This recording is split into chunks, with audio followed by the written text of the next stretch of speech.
कहा जाता है कि जनाब दुनिया में जो ड्रिलिंग टू एक्सप्लोरेशन जो सक्सेस रेशियो है वो 10 कुएं खोदें तो एक में तेल निकलता है, और पाकिस्तान में 2.5 से 3 कुएं अगर ड्रिलिंग हम करें तो उसमें तेल और गैस जो है वो निकल आती है। तो बड़ा सक्सेसफुल पाकिस्तान में रेशियो है, इसके ऊपर मैं बात करूंगा। और फिर दूसरा ये कि अगर इतना सक्सेसफुल है तो 52वें नंबर पे ऑयल प्रोडक्शन के अंदर इस वक्त पाकिस्तान मौजूद है।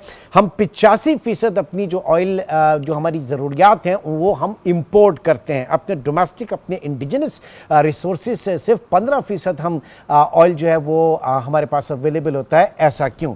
जवाब के लिए रुक करेंगे जनाब। इस वक्त हमारे साथ मौजूद हैं उसामा रिजवी जी। उसामा, बताइएगा क्यों ऐसा है कि इतना पोटेंशियल होने के बावजूद भी हकीकत हमारे सामने कि 52वें नंबर पे हैं हम?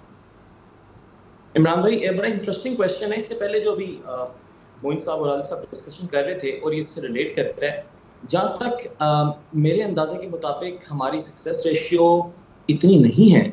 दूसरी बात यह है कि जब रिजर्व्स की बात करते हैं वो 3 कैटेगरीज 1P, 2P, 3P। एक है प्रूवन, फिर प्रूवन पॉसिबल, तीसरे फिर प्रूवन, पॉसिबल और प्रोबेबल।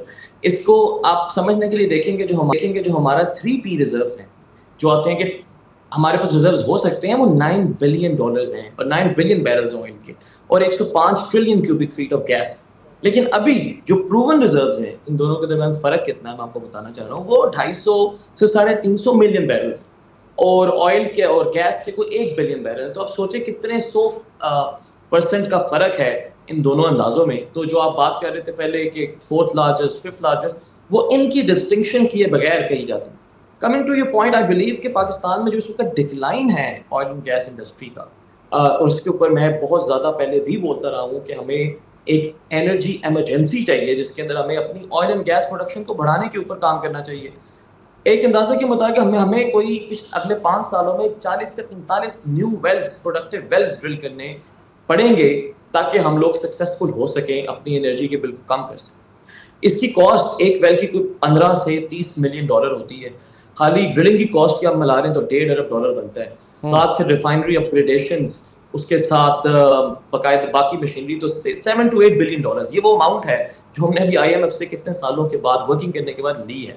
तो सक्सेस रेशियो तो इमरान भाई एक तरफ, आई थिंक ये जो हिंड्रेंसेस हैं टेक्नोलॉजिकल सबसे बड़ी, और इससे सबसे बड़ी फंडिंग की और फोकस की पॉलिसी की, शेल गैस पॉलिसी इस वक्त मेरे अंदाजे के मुताबिक जहां तक मुझे पता है नहीं बनी पाकिस्तान की अभी तक। तो फ्रैकिंग से अगर यूएस ने, जैसे सब पैनलिस्ट ने कहा, इतना $40 बिलियन का सरप्लस पे आ गया है, डेफिसिट से, तो हम लोग इसके ऊपर काम क्यों नहीं कर सकते या क्यों नहीं कर रहे? उसके रीजंस ये हैं, खाली oil and gas sector itself नहीं है, उसके सराउंडिंग जो पूरा का पूरा सिस्टम है, जो जिसे इकोसिस्टम बोलते हैं, वो कंड्यूसिव नहीं है, सपोर्टिव नहीं है, एनेबलिंग नहीं है। लिहाजा ठीक है, गॉट योर पॉइंट जी। मोइन रजा साहब, ऑफशोर के ऊपर आप बात कर रहे थे, देन मैं फिर जरा सिर्फ शेल गैस पर एक बात करूंगा आपसे कि जो इन्होंने अभी कही है बात कि 110 TCF और 9 मिलियन बैरल, ये शेल गैस की स्टडी से आया है। और शेल की गैस की स्टडी जो USEIA ने जो करी थी वो सिर्फ 2 या 3 सैंपल्स पे करी थी, और वो भी 30 साल पुराने आर्टिकल्स। तो it is as good as nothing, क्योंकि उन्होंने इसी तरह की स्टडी पोलैंड के लिए भी करी थी और वहाँ भी 100 TCF के गैस जो है वो उन्होंने इंडिकेट की थी, और वहाँ पे ऑयल कंपनीज ने अमेरिकन काफ़ी काम किया 3-4 साल, और वो फिर उसके बाद उन्होंने 100 से रिवाइज करके उसको 0 कर दिया। अच्छा, तो ये तो है जनाब वेरी कंजक्चरल ड्राइंग रूम स्टडी। अब आपके पास बात करते हैं शेल गैस जो था ना, वो असेंबली लाइन कॉन्सेप्ट पे काम करते हैं, उसमें hundreds of thousands of well been drilled in oil. तो वो इकोनॉमी स्केल पे काम करते हैं। अगर जो वेल अमेरिका में $2 मिलियन में होता है, वो पाकिस्तान के अंदर $15 मिलियन में होता है। इतना एक्सपेंसिव होता है।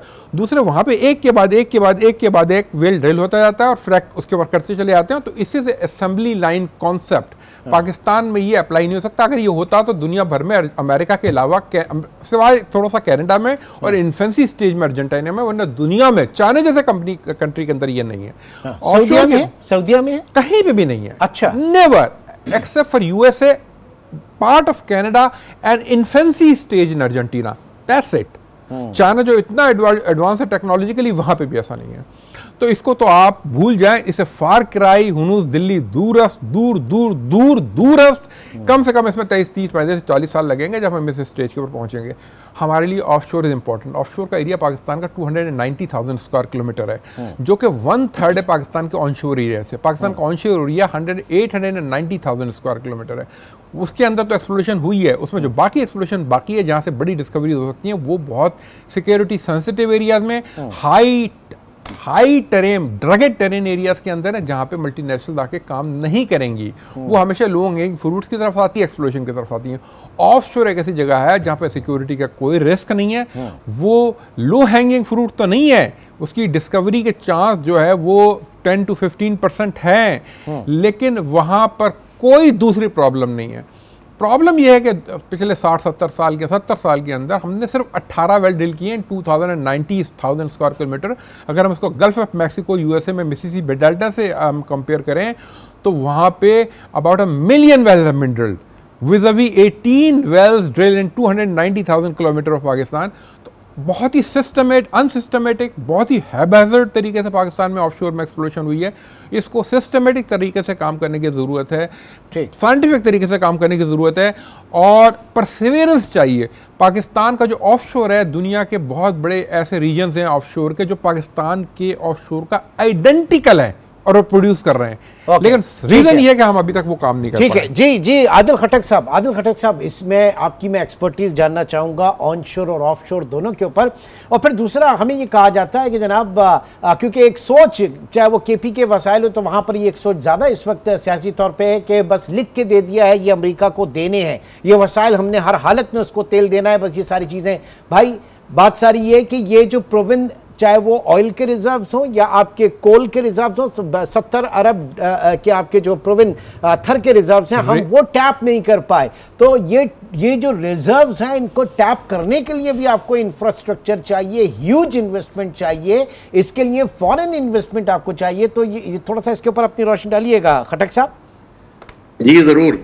देखिए जी, आपने दूसरे सेगमेंट का इब्तिदा बड़े अच्छे सवाल से किया कि एक तरफ हम कहते हैं कि जी यहाँ सक्सेस रेशो बहुत अच्छा है पाकिस्तान में, चलो 1 out of 3 नहीं तो 1 out of 4 भी अगर है, तो on the other hand why it is कि हम सिर्फ ओनली 15% अपनी रिक्वायरमेंट इस वक्त पूरी कर रहे हैं। वो भी चंद साल पहले तकरीबन 1 लाख बैरल ऑयल हम प्रोड्यूस कर रहे थे, it is now down almost 60,000। तो उसकी वजह जो बेसिकली एक वजह ये भी है, बहुत से वजूहात के अलावा, कि जो इवन पहले मैं ऑन शोर की बात करता हूँ कि ऑन शोर भी जो है, जो गवर्नमेंट की पॉलिसीज हैं और जो इन्वेस्टमेंट के लिए, देखिए ये बड़ा कैपिटल इंटेंसिव फील्ड है, आप बहुत हाई रिस्क है, आप एक वेल पे मिलियंस ऑफ डॉलर्स खर्च करते हैं। तो अगर एनवायरनमेंट ही ऐसा है कि ऑलरेडी कई जो फॉरेन कंपनीज थी, जो ओवरसीज कंपनीज थी, वो मुल्क छोड़ के जा रही हैं, तो how can we attract more? Even सिर्फ ट्रम्प के कहने से तो नहीं होगा ना। तो एक तो पॉलिसीज की बात है, दूसरे साइड पे रिफाइनरी अपग्रेडेशन की भी बात हुई। अब 5 साल से हम रिफाइनरी अपग्रेडेशन पॉलिसी बनाए जा रहे हैं, उसमें एक चीज ठीक करते हैं, दूसरी चीज खराब कर देते हैं। उसमें अगेंस्ट कोई $6 बिलियन की इन्वेस्टमेंट के लिए रिफाइनरी तैयार पड़ी है। तो ये सिर्फ MOU साइन करने से बात नहीं बनती, आपको पॉलिसी फ्रेमवर्क और सबसे ज्यादा कंसिस्टेंसी होनी चाहिए पॉलिसी में। ये नहीं कि हर हुकूमत और पॉलिसी बदलते रही। एक तो ये बात हुई। दूसरी जो बात ऑफशोर की अगर हम करते हैं, हकीकत ये है और मैं एग्री करता हूँ कि ऑफशोर का डेफिनेटली ज्यादा पोटेंशियल नजर आ रहा है, यानी प्रोबेबिलिटी ज्यादा है डिस्कवरीज की। अब वहां पर हम क्या करते हैं, एक हम कहीं ऑफशोर अटेम्प्ट करते हैं, फिर 10 साल तक हम सो जाते हैं, उसके बाद फिर किसी को पकड़ के ले आते हैं, उसके बाद फिर खामोशी हो जाती है। इस तरह तो काम होगा नहीं। इशू ये है कि ये जिस तरह मैंने कहा कि highly capital intensive field exploration, इसमें आपने फॉरेन कंपनीज को जरूर अट्रैक्ट करना है। माशाल्लाह our own companies are doing pretty well, मैं ये नहीं करता कि उनका रोल को मैं डिनाई करूं, लेकिन इन्वेस्टमेंट आपको बाहर से लानी है, उसके लिए आपने राइट एनवायरनमेंट क्रिएट करना है, पॉलिसीज में कंसिस्टेंसी लानी है, वो अमेरिका से हो, चाइना से, जहां से भी आप जिनको भी लाना चाहे। ये हकीकत अलबत्ता है, we must recognise it whether we like it और not. Technology wise America is still much more advanced in the oil exploration field. तो अगर ये कोई भी हमें अपॉर्चुनिटी मिलती है ऑफशोर में, ऑनशोर में या इवन टाइट गैस वगैरह में, तो हमें ज़रूर उसको इनकरेज करना चाहिए और उसको उसके लिए रास्ते खोलने चाहिए।